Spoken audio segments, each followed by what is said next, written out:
Hi everyone, welcome to our channel Honey Edge Tech. In our last class, we discussed about various topics of English grammar. Today, we will dive into a new topic, nouns. Stay tuned as we done everything you need to know about nouns. Let's get started. What is noun? Noun is a word that represents a person, place, thing, or idea. Yeah, normally my name. My name is Varun. Here Varun is noun because person's name. In something like we use every day in our sentence to name people. Like me, my name is Varun, and my daughter name is like Honey, and everyone like we use the names of the people.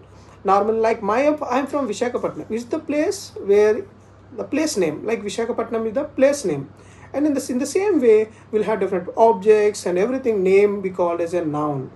So suppose we have a person names I told you like my name, and someday we can teachers, doctor, and actor. Every these all comes as nouns, and a place like Vishakhapatnam, Hyderabad, and any places like Australia, America, India. It's all are places, and things we normally call things also comes into noun like book, computer, and daily use like mobiles, computers, laptop, everything there are things. So we to categorize these nouns we have different types of nouns.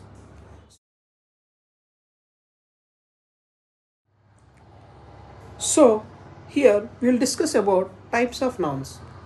So as per our nouns like my name and profession name, and in the same way, in the way we have the nouns have been categorized into types like proper noun, common noun, abstract noun, concrete noun, countable noun, uncountable noun, and collective noun and possessive nouns.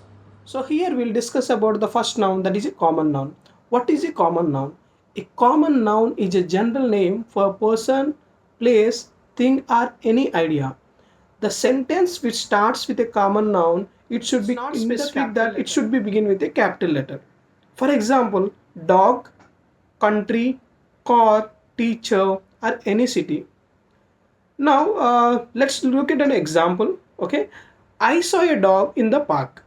What is the example?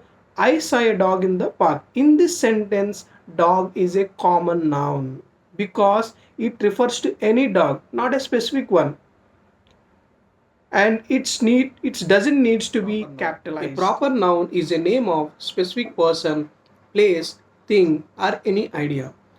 Unlike common nouns, the proper nouns are always capitalized. But in the common nouns, if the sentence starts with any common noun, then only that word should be capitalized. But in the proper nouns, always the proper nouns are always capitalized. It's at the starting of the sentence or in between the sentence. For example, John went to Paris for vacation. Let's repeat the sentence. John went to Paris for a vacation. In this sentence, John and Paris are proper nouns because John is a specific person and Paris is a specific place, both of which are capitalized because those are the proper nouns. The next noun we discuss about the concrete noun. What is a concrete noun? A concrete noun is a noun that refers to something you can feel with your senses. What are the senses like something like see, touch, hear, taste and smell. For example, I read a book on the couch. So in this sentence, book is a concrete noun because it's something you can see and touch. Concrete nouns are objects or things that physically exist in the world, in this world around us. So suppose if you are allowed to hear the music, hear music, you can feel it. And pizza, you can taste it and you can smell it. So this is about the concrete noun. Discuss about the next noun, that is abstract noun. So last time in the last slide we have discussed about the concrete noun. There was a slight difference between the concrete noun and abstract noun. Abstract noun refers to an idea, quality or state that you cannot physically touch or see. For example, happiness, love, freedom and anger. Let's go to an example that happiness is important to a successful life. In this sentence, happiness is an abstract noun because it represents a feeling or state, something you can't physically touch or see. We discuss about the countable noun. What is a countable noun? A countable noun refers to things that can be counted. These nouns have both singular and plural forms. For example, you have an apple. That is one apple. You can count it. You have a car. That you can count it. You have a friend. You can count it. In the same way, plural, you have more than one apple, like two apple, three apples. So we call as apples. That is plural form. In the same way, we have another car.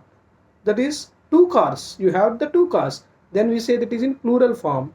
The same way we have number of friends. We don't. Anyone will have one friend? No. Everyone will have more friends.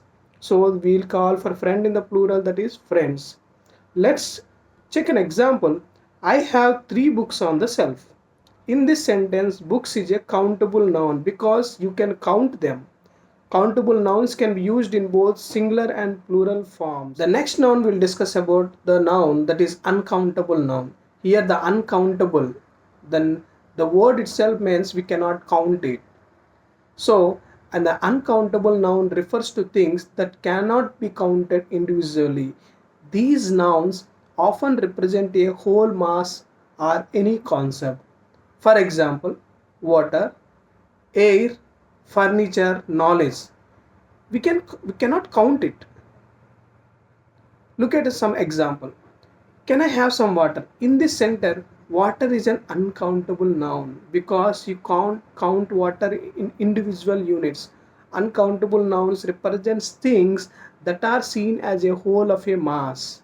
So, uncountable nouns refers to things that cannot be counted individually. But in countable nouns, what we discussed, we can count the things individually. Like we have the books on the shelf, we can count it. How many books are there in the shelf? We can count it. But in the uncountable nouns, we cannot count it individually. So the next noun we'll discuss about the collective noun. What is a collective noun? A collective noun is the name for a group of people, animals or things considered as a single unit. For example, team, family, herd and class. Suppose in my family, my father, brother, mother, sister, my wife and my daughter. This whole we have where individual count. Suppose we've taken everyone into one single unit, then we can say them as a family. Let's look into one example. The team won the match. In this sentence, team is a collective noun because it refers to a group of players acting together at one unit. Collective nouns help us talk about groups in a simple way. The last and final noun, that is a possessive noun. What is a possessive noun? Possessive noun shows ownership or belonging. It is usually formed by adding an apostrophe and s to a noun. Suppose, for example, you didn't went to class yesterday. So what you have done, you have taken the book of your friend.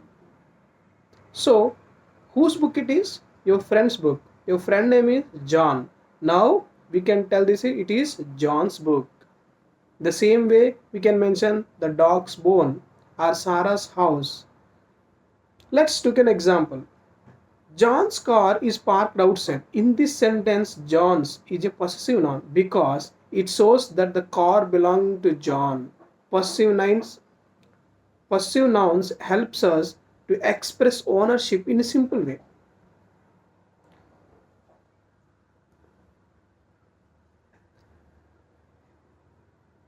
Now let's discuss about the last and final noun, that is possessive noun. What is a possessive noun?